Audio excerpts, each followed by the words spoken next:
Oh, hi. Hey, y'all. Hey, how are you? Good? Good, good. Ready to go. Well, welcome to AI Dev Days. Well, I shouldn't say that. We're already in, aren't we? But welcome to us on AI Dev Days. We're going to talk to you about Aspire. I am Damian. This is David. Yep. We work on the Aspire team, and we want to talk to you about Aspire in conjunction with AI today. So just a very quick recap on Aspire. Aspire is a tool for code-first, extensible, observable, dev, and deploy. What does that mean? Inside an Aspirified app, if you haven't already heard, everything is driven by this thing called the app host. Now, the app host is a place where you write code to describe your large distributed system. And I say large, it could be as small as I have a front-end web application that talks to a database. Great, that's a distributed system. You can describe it with Aspire, and we can enhance your developer experience through Aspire integrations, which are things that let you connect your Aspire app to databases or cloud services or caching services or whatever it might be. And then we have this wonderful Aspire dashboard that you use during development to see open telemetry, to see how all your things connect together, investigate logs, and all that type of goodness. Earlier this year, we introduced the GitHub Copilot assistant inside the Aspire dashboard. There's a little video of it playing right here. This was about May this year during our build event, and this has been fantastic for people who want to utilize all the rich information that's available inside the Aspire dashboard that's collected from your application. Things like open telemetry, metrics, traces, and logs, the status of the resources, are they currently running or not, environment variable names that were set, etc., etc. And then you can use this to help you debug errors or get overviews of what's going on in your application through natural language. So that was a good start, I think, for Aspire's reaching out in and sort of grabbing the power of AI and utilizing it as part of the developer experience. But as we've been hearing about, things have changed in this, in a very short amount of time in the last 6 to 12 months. And we're moving from a world where we just deal with assistants into a world where we deal with agents. Now, coding assistants, which you've probably already started using, provide reactive help. You typically prompt them with something and they give you help based on the information they have available to you. You get answers, they help you navigate, or they give you guidance. Coding agents move beyond that to actually allow or are allowed to take proactive action. So instead of just giving you answers, they can actually do things on your behalf. And if you've got a really rich agentic coding situation set up, you can often have them code and react to themselves and information in their context for quite a long time before they need input from you again. So into Model Context Protocol, I think you just listened to 25 minutes of Model Context Protocol, but Aspire introduced its MCP server in the last release, the one that came out last month, that basically exposed all the same information that you see in the dashboard that the GitHub Copilot assistant was using, but now available as an Aspire MCP server. Expose all that rich information, again, that's provided by OpenTelemetry, logs, and other things while your application is running. It was important to think about this as a building block, though. Model Context Protocol is not an end-to-end. It's not something you put in and it solves a bunch of problems. It's really a small piece that enables a whole bunch of things once you understand how to use it, and then once you build end-to-end experiences on top of that. Context is king when it comes to using coding agents or coding assistants for that matter. You really want to get as much information into the model's context so that it can give you informed information and really help you as part of that development experience. And so the Aspire MCP helps with that. It helps provide information again from your running application into the context while also exposing tools that can be used by the agent to execute things on your behalf or as part of exploring your application. So without further ado, let's get into a demo. I'm going to throw over to Fowler, and he's going to give a demo some new features that are coming in Aspire very soon to sort of empower your coding agents with Aspire. So if you've used Aspire 13, which came out 2 weeks ago at .NET-Conf, 2 weeks ago? 2, 3, something. Oh my gosh. What is time? It's time.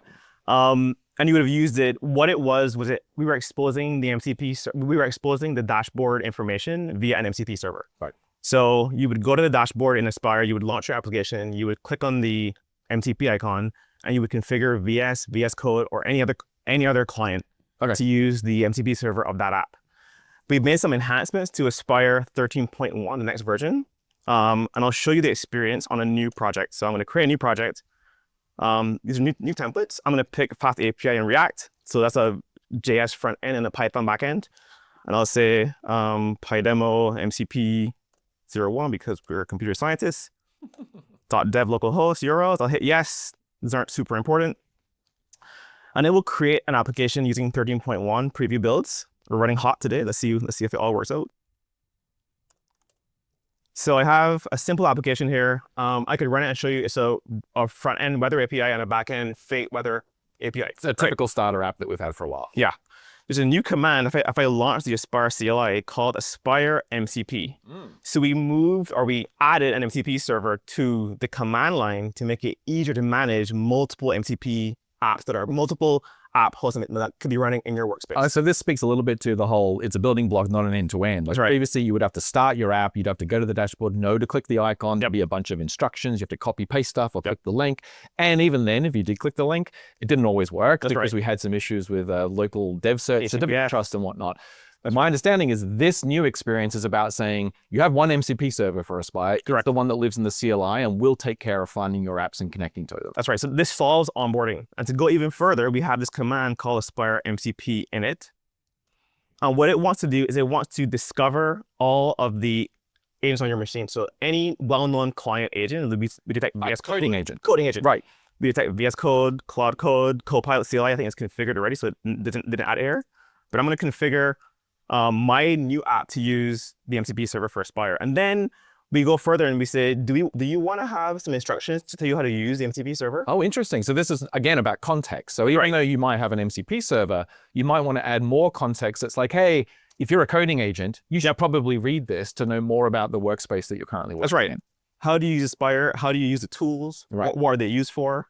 So we have, our app now has an agent MD file. It has an MCP JSON configuration, has one for VS Code. We're currently in the phase where every agent has their own file. Oh, well, from what I heard about this new foundation that was set up yesterday, that is one of the problems they're hoping to solve. That's right. We'll get a standard and they will all use it. Fingers crossed. So I'm going to run this in debug mode just to make sure we have it running in the background while we're talking. So that makes onboarding much simpler. I go to my app, I run Aspire MCP init, it asks me a couple of questions, and it configures my VS Code or VS or Claude Code or whatever agent I like today.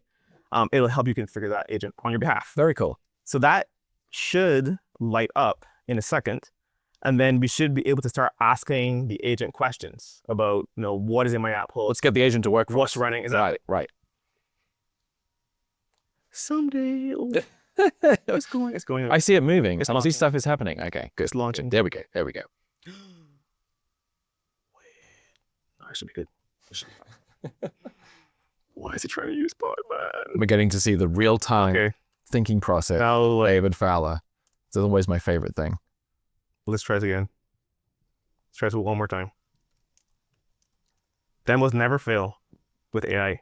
No, they just sometimes need more coaxing. Let's see. That was good. All right. I should be able to run this soon. All right. Let's try again. That's fine. Don't mind the errors. Don't mind the errors. We're all good. So I think this is a case of you have lots of stuff on your machine and you didn't tell Gaia potentially which container runtime you want to use. Is Docker not running? It's all right. We can make Docker run. Docker will run. So the app will start up. My app will start eventually. It'll complain about Docker not running. Hopefully it'll run in the background eventually. And what should end up happening is now I should still be able to query the MCP server by asking the agent that's configured. Let's move this, and I'll just say, let's move this. Let's say list the, thank you, Docker, for stealing focus. List the Aspire resources. So what it's doing is it's gonna start the MCP servers. You see, I didn't have it started. It'll start the MCP servers. It knows they're configured for my application. And then it should attempt to run the list resources tool for Aspire. And I'm going to say allow for this workspace, just YOLO mode. Okay. Take the wheel. You reviewed it carefully. Yeah, of course. Right. So now it says front end is running. It's all good. So this is things as the equivalent of the dashboard UX, but kind of impromptu on demand. Right. Based on my request. And so far you've really only used it. I mean, you've asked one question. It's more of the assistant flow, but this is really a build up, right? Exactly. We've done it. Yeah. So now I have the Playwright MCP, because I'm building a front-end app, and I have the Aspire MCP for the back-end. So the Aspire MCP can see logs, traces, configuration, and the front-end, our Playwright can see the browser, can click links, can enter text, can do really cool stuff. Cool. So let's make sure it works. Show me the front end app, and refresh 3 times. So this is interesting because obviously it's natural language. Yep. Which obviously, if you've dealt with any LLMs at all, which I'm assuming you have by now, you know that. But like you called it the front end app. Yep. Now, did you name it front end app? Or are you just letting the model figure out which one is the front end app? I wonder if I did this demo beforehand. Maybe I did. I did call it front end app. Okay. And it's called front end here. I called it front space end. So these things are pretty good at interpreting language, even from mistakes and typos. Now I'm going to go, it said it's going to be malicious. Let's just accept anyway. It's all right. We're all good? Yep. Informed consent. So I'll put this side by side so we can see the... Wait, did it open that or did you open it? It launched the browser. Oh, it launched it. Just for proof, that's Chrome. Okay. And I'm using Edge typically. So now I have my chat on the right. It's and still cooking. On the left. Okay, so it did a thing and you asked it to do something else, right? Refresh three times. Okay. Right? So the main thing that this is doing that is super interesting is I can now make changes across the front end and back end, and the agent can see both the browser and the logs on the server. So it can kind of check its work. Okay. Right? It can go, I made code changes, I can check logs, check traces, check exceptions, I can check the front end logs, and the agent just kind of runs until it works, right?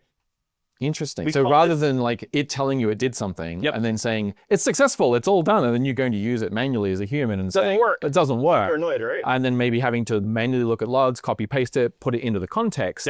What we find is that when you do this, often you might still have to give it a kickstart. You might need to tell it there's a tool available. Hopefully something like the agent's MD file is something that helps do that. But during the length of this chat session, what you'll end up finding is that it learns from itself because all of this becomes part of the context. So once it realizes it can look at logs to verify something, or it can use Playwright to open the browser to verify something, it will do it if it finds errors. And it will start verifying its work if you ask it to do that once. That's at least our experience. That's the nice thing. So we call it closing the agent loop. Right. So typically you can, generate code to add features, but if you want to know what it did, you want to run tests, do builds, like see the output, this lets you see the outcome. The experiments be for back end and player for the front end. Okay. So let's add a feature. All right, let's see if we can add a feature. This is all fake weather. Can we get the weather from a real service? Free, please. A free service. And so again, this is breaking apart the architecture of the app again. We have a back-end Python-based API server, which currently just spits out fake weather. And then we have a front-end JavaScript app that's talking to that, right? And then you've just told it now, that's all great, but I want real weather. So we haven't told it what part of the app to update. We haven't told it anything about the architecture in natural language. It's discovering all of this and then just making a decision about what updates it's going to make. It's going to use OpenMeteor, a free weather API library. It'll update the backend API. You can see it making those changes here to the Python application. Okay. So it's going to do that. And it will, I assume, also change the front end to actually make requests to the back end. So we haven't... Well, the front end already talks to our back end. So in this case, it may not have to make any changes to the front end, right? So it's making code changes and it should be able to... So you see now it's going to try to restart the app. And it will through the Aspire MCP server because it knows I can actually trigger the application restart via command. So we expose logs, traces, the resource list configuration, command so the app can restart. So it knows that after changing the Python code, it can't reload by itself. So let me do the actual operation. And is that just commands that you would normally be able to do through the dashboard that Aspire provides? That's right. Or is it also if I write custom commands, so I add a package that brings in a resource command, now the MCP exposes that as well? That's right. So this will get the full power of Aspire, basically. Okay. So you could think of this like an AI-powered headless dashboard. The dashboard itself lets you look and click and change things, whereas the MCP exposes those same features to the chat session. Interesting. And it's not working now. It can see it's not working and it's going to keep churning. So it says the data is old, trying to figure out lat longitude, and it's running more commands to do restarts. I mean, it's not working, but the best thing about this is that it will keep going until it keeps working. Basically until it gives up or it works. And typically, especially for these this is a fairly simple operation, obviously, but imagine what this would take you to write manually. Exactly. And this is, not uncommon, this type of thing where you start from something that's maybe mock data, some type of test harness, and then you migrate that slowly to something real by going in and replacing parts or updating parts to now talk to the real thing. That is literally doing this part for you while you watch. This is interesting. Yeah, actually, it's funny. At home last night, in the wee hours of the night, demoing, trying to figure out the actual flow demo, I saw it like hit issues and resolve itself a couple times. Like this would be a good demo. Hopefully it does that. Hopefully it actually finds an issue rather than just working first time. I mean, we've all seen the one-shot demos by now, right? Where you give the LLM a prompt and it somehow builds a feature in one go. But I actually think this is more interesting. This is more real. So what happened? It added a new module to the project TOML file, and it didn't run restore. Ah, interesting. That seems to be the issue. So now it's gonna rerun. It found the app installer command or resource, and it's running restart to do a new restore. So it's using Aspire to drive these dev operations. And I didn't say anything. I just figured that out. I didn't say we use UV sync. I didn't say it figures out what it has to do to make it work, and it recovered. Oh, look at that. So now we have weather from Seattle. There you go. Very cool. Accurate, right? You want to try one more change? Yeah, why not? Let's do it. Okay, let's make the cities not hard-coded. Wait, it's hard-coded right now. Let the user select the city? Is that the idea? Let the user choose the city and don't hard-code them. So at this point, it seems like it'll have to make updates to the UI. It's going to change that front end to actually have an autocomplete, I guess, text box. It'll have to make a call to get weather, to get the actual cities, right, and figure out they're that long. Okay, and so it'll probably have to make another API in your back end now, okay, that calls out to some other thing to get a list of cities. And this typically works, if you were doing this without RMCPs, it would work, but it'd be more painful because you would be the one trying to validate, did it work? And it would say, you're right, it works. And then, after every bug, you'd be copy and pasting exceptions from the logs and going like here. Certainly if you didn't have something like Playwright or you didn't have visibility into the log files, like maybe you had already launched the app and then you started this. Exactly. And then, it's not in the right terminal. It doesn't have the log. And you go, okay, well, maybe it would figure out I need to go and run UV sync again. And it would try and shell a new terminal to do that. And you would have to allow that. Whereas here, because you've allowed the Aspire MCP, at this point, it knows it can just refresh. It figured out, actually. It just figured out that we have an installer resource, I think you called it, that it could, if you were the human, you would click the button in the dashboard to rerun the installer. And here it figured it out. It's like, okay, I can just do that. And I can ask Aspire to do that for me, which is pretty cool. Where are we at? What's it called? It wrote the front end pretty hard. Oh, nice. Like a real dev. That's all right. The nice thing is that this is the end of this demo. So even if we have to bail and move to the next one, it doesn't matter. It is, but we're in good time. So it added a text box. There it is. Okay. Looks jank. It does look a little jank. But to be fair, you're on a smaller resolution than when we started last time. This is true. But, given enough time, you can always make these things, improve them. So I call this giving the LLM or the agent eyes. Okay. Because now it can see logs, it can see traces, it can see the results of what it's doing, and it doesn't have to keep telling you, I did this. Did it work? And you're the one left going, AI sucks because, I couldn't get it to do the right thing. And look, it just improved the look and feel. Did you ask it to do that? It just decided it looked jank as well. And then that's a bit of taste. I think it hurt me. I'm sorry. Let me to insult. Maybe more constructive in your feedback. I'm sorry. I said, that's a good start. It's not giant. That was Do you think we could do something to make it look better? Look, it's actually a refresh. Added a weather forecast link. Okay. So now it'll restart the back end. So hopefully this should just let me search. And I think if it ends, I'll ask it to run its own test. So do a test to verify it works. Oh, look at that. Is it gonna test itself? So it says the front end is updated. There you go, London. Oh, look, now it's actually orchestrated. So it's driving the browser because of the Playwright MCP. It can see everything happening in the browser, right? So Playwright exposes basically all the DOM, or like you said, like it has eyes, or the ability to see everything happening in the browser. And so it typed a city in, like, oh, London, wow. Tokyo, and it's just choosing random cities to try. Very cool. Pick Barbados. Pick Barbados, why not? I could have said pick Ballarat. No, that's not it. We know where Rihanna is, not Ballarat. Barbados is a country, not a city. I know, but it's gonna be hot. I just want to see the actual non. Summer in Australia too. Or Ballarat. This is true. You're right. Why is it Barbados? That's the wrong city. All right, let's switch back to my slides. That was a pretty successful use of AI there, I think. Let's switch back to the slides and we'll move on to our next. All right. So the next thing I want to do is introduce the second demo, give you a moment to adjust. In fact, I'll show the premise of this demo. We're going to use Aspire to enhance our experience of putting AI in our app. So there was no AI in that app. We were just using a coding agent and giving it more eyes, giving it context so it could do a better job of working on the app. But we have an app that we would like to add AI to. So if I go to my browser, we have this Aspire Fridays Bingo app, which we use during our live streams that we do on Fridays. And the people who are viewing can create a new board here, and then they get to like click on squares to say, hey, did this just occurred on the stream? And if you get 5 of them in a row, then you end up getting bingo. Now, this one hasn't been approved. This one is yellow.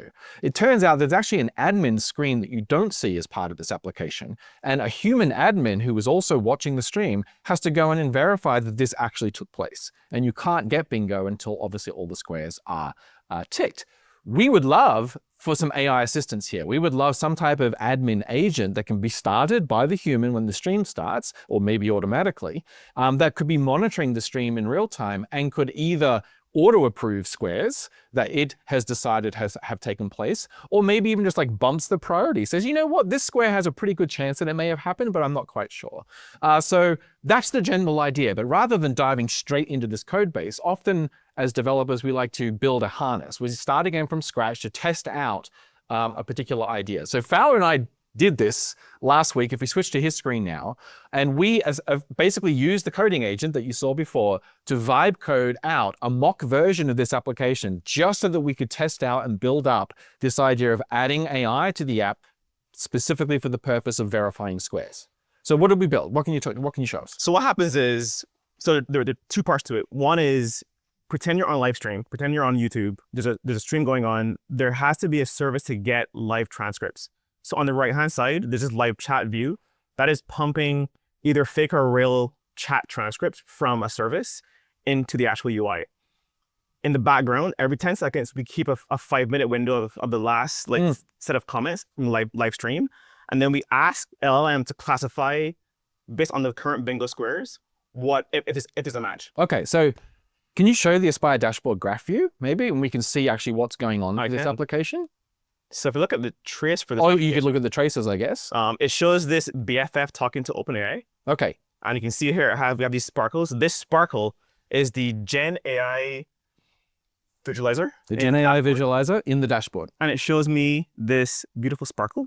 I can see all the conversations from the LLM. This works for Python, C#, any language you want. And any model, obviously. Any model, that's right.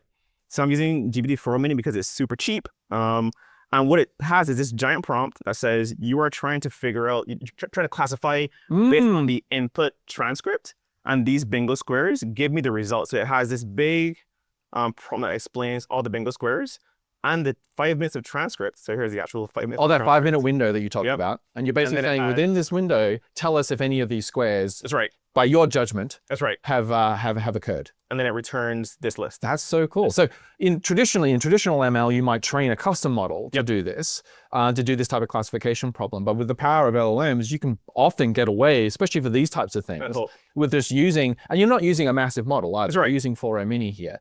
But through a decent prompt and through a little bit of engineering, we were able to get this to work. Yep. The reality is we wrote none of the code in this application whatsoever. None. Absolutely none. And we started out, as you said, it was actually a chat session we started out, and this kind of reflects often the process here. I started out in a chat session saying, hey, I have this app. I want to be able to build an agent that can do this type of classification in real time, and it needs to work against YouTube. And we focused a lot on YouTube to start with to figure out what APIs can we call? How do we get the closed captions from the live stream? Do we have to run a model locally to transfer audio into text? And we went through a lot of options until we came up with, no, this is the approach that you can take. And then, as you said, we built a fake API. We said, oh, let's build our API that will represent where the transcript comes from. But rather than needing to connect to YouTube all the time, let's just download one of the transcripts and then make the API replay it in real time so that we can test it and then give the API the ability to speed it up. So we can say replay it now at times 10. And so that as a developer in our little harness here, we can watch this thing work. And then we built out from there. And the idea being eventually we can replace that backend API or just have that backend API call YouTube. And then the front end doesn't have to change. All the LLM stuff will just keep working, which is really cool. Target test stream. Is that fine? Should it work now? No, the dev tunnel's not working. Is it dead? Yeah, that's okay. Let's go back to my slides and we'll close out. All right. So just to recap, Assistants help you, agents move beyond assistants to let you act or to act on your behalf. Aspire is providing context and tools so that those coding agents can observe, infer, reason, and act, which is what we saw in that first demo. The MCP that we shipped in the last version of Aspire was a building block. We're really closing that loop, as you said, with Aspire next week, 13.1, watch for that, by putting the MCP in the CLI. Selecting and connecting to models is easy. What you didn't see there was that we also use Aspire integrations to connect to the models. So we have integrations for Azure OpenAI, for Azure Foundry, for OpenAI, GitHub models. Very, very easy to connect your app to models using Aspire. We saw the generative AI visualizer in the dashboard that lets you observe and inspect what your app is doing with regards to talking to those models. And then deploying, which we didn't get to show, but deploying at the end is as simple as adding one more integration to describe your compute environment and then running Aspire deploy to get all of this up and running in the cloud. Your call to action, check out aspire.dev, our new website that talks about Aspire. Grab the CLI and get started. Set up your agentic coding environment like we saw in the first demo here and try out using the Aspire MCP. And then if you're incorporating GenAI into your apps, Aspire helps you there. Try out different models and then use that GenAI visualizer in the dashboard to help you see what your application is doing. Thank you so much.